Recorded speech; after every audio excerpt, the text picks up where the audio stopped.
নমস্কার, 7 week news নেটওয়ার্কে আপনাদের স্বাগত। আরজিকর কাণ্ডে যেন অভিযোগের পাহাড়। এবার মৃত তরুণীর ভিসেরা নমুনা নিয়ে প্রকাশ্যে এলো বিস্ফোরক অভিযোগ। রাজ্য ফরেন্সিক ল্যাবরেটরিতেই সেই নমুনা অদল বদল করে তারপর তা সিএফএসএল বা সেন্ট্রাল ফরেন্সিক সায়েন্স ল্যাবরেটরিতে পাঠানো হয়। আর এই নমুনা বিকৃতির কাজ বঙ্গের প্রাক্তন মুখ্যমন্ত্রী মমতা বন্দ্যোপাধ্যায় এবং তৃণমূল কংগ্রেসের নির্দেশেই করা হয়েছে। আরজিকর কাণ্ডে এবার উঠে এলো এমনই সব বিস্ফোরক অভিযোগ। অভয়ের পরিবারের দাবি, চলতি বছরের মে মাসে তারা একটি চিঠি পান। বেলগাছিয়ার রাজ্য ফরেন্সিক দপ্তরের প্রাক্তন কর্মীর পরিচয় দিয়ে এক ব্যক্তি সেই চিঠিটি লেখেন। আবারও কিছুদিনের মধ্যেই একই ব্যক্তির কাছ থেকে আরও একটি চিঠি পান তারা। সেই চিঠি দুটিতে ওই প্রাক্তন কর্মী দাবি করেন, এফএসএল এর 3 আধিকারিকের মাধ্যমে আরজিকরের নির্যাতিতার মৃতদেহের ভিসেরা নমুনা অদল বদল করা হয়।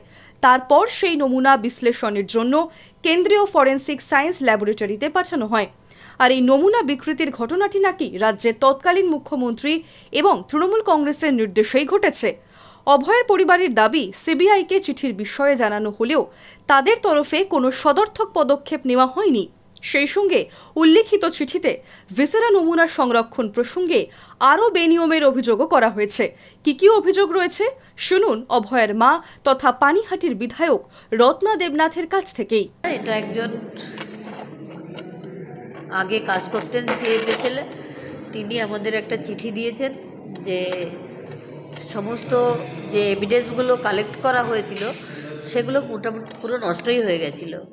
এই যে বারবার সিবিআই বলছে ডিএনএ কন্টামিনেটেড মানে সেখানে ইটবালি পাথর কিছু নেই, সেখানে মানুষেরই ডিএনএ আছে এবং একজন মহিলাও ডিএনএ ওখানে উপস্থিতি আছে, এটা সিবিআই স্বীকার করেছে।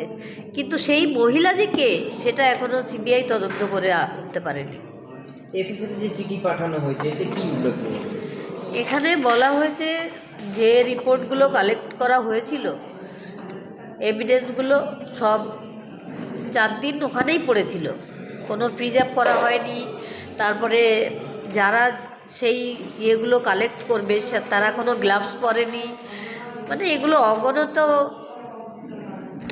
কোশ্চেন। কেন তারা কি নিয়ম জানতো না? নিয়ম জেনেও অনিয়ম করেছে যাতে ডিএনএ কন্টামিনেট কোনো প্রমাণ যাতে না থাকে। পাশাপাশি নির্যাতিতার মায়ের দাবি, প্রাক্তন মুখ্যমন্ত্রী মমতা বন্দ্যোপাধ্যায়ের নির্দেশেই সেই নমুনা বিকৃত করা হয়েছে। স্বাস্থ্য দপ্তরের দুর্নীতি এটা একদিনের নয়। সন্দীপ ঘোষের বিরুদ্ধে যদি আমাদের প্রাক্তন মুখ্যমন্ত্রী বা তথা স্বাস্থ্যমন্ত্রী তখন নিতেন, যখন তার বিরুদ্ধে মামলা দায়ের করা হয়েছিল তখন উনি ওনাকে প্রশ্রয় দিয়েছেন, আর সেই প্রশ্রয় জন্য একাধিক সন্দীপ ঘোষ তৈরি হয়েছে প্রত্যেকটা মেডিকেল কলেজে। থ্রেড কালচার এখনও সব কলেজেই রয়েছে, এগুলো তদন্তের আওতায় আসছে না। আমার মেয়ে যারা খুনি, যারা আসল অপরাধী, তারা এখনও আরজিকর হসপিটালেই রয়েছে। তেমনি সুমিত রায় তফাদার, যেমন স্বাস্থ্য সচিব নারায়ণ স্বরূপ নিগম, তিনি এত বড় একটা ক্রাইম ঘটলো, সেখানে পিজিটি রুমটা আর তার সংলগ্ন বাথরুমের বেসিন সব ভেঙে দিলেন, সেখানে 29 জন পিজিটি সবাই সাইন করলো। এগুলো কি কাকতালীয়? ওনারা কি কিছুই জানতেন না? সব জানতেন। এগুলো সব যাতে কোনো প্রমাণ না থাকে সেই জন্য এইসব করেছিলেন। এবার স্বাস্থ্য সচিবকে কে দায়িত্ব দিল? স্বাস্থ্য সচিব নিজে থেকে এগুলো করলেন? এগুলো স্বাস্থ্যমন্ত্রী মমতা ব্যানার্জি তিনিই এগুলো করিয়েছিলেন সমস্ত।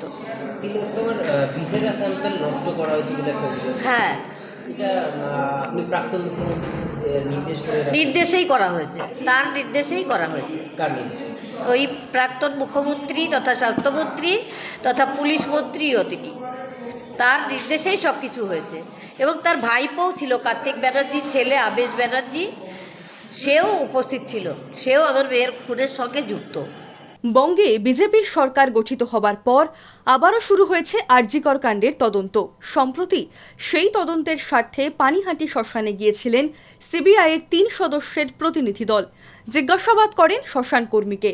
এবার সেই ধর্ষণ খুন কাণ্ডের ফরেন্সিক বিশ্লেষণে এলো মারাত্মক বেনিয়মের অভিযোগ।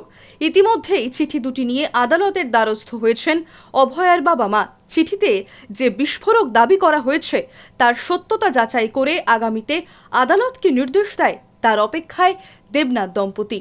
শ্যামল পাল, 7 week news network.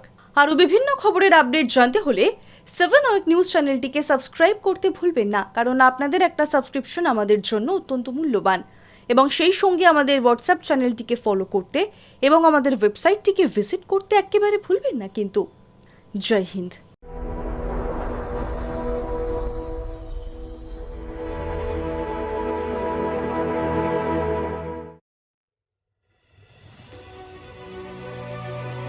Elegance is never accidental. It is chosen, curated, defined by intention. In a world of excess, true luxury whispers. It does not compete. It does not demand attention. It commands it. At B20s, we create more than jewelry. We shape presence.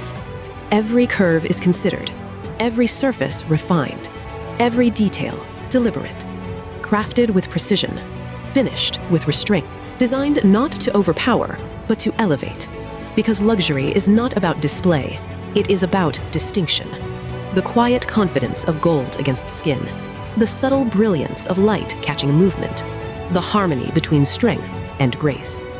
This is not ornament, it is expression, not decoration, but identity, a reflection of self, unapologetic, uncompromised, timeless.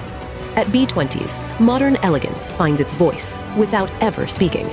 This is refinement without noise, beauty without excess, luxury without effort. B20s, the premium luxury brand. Elevate your everyday.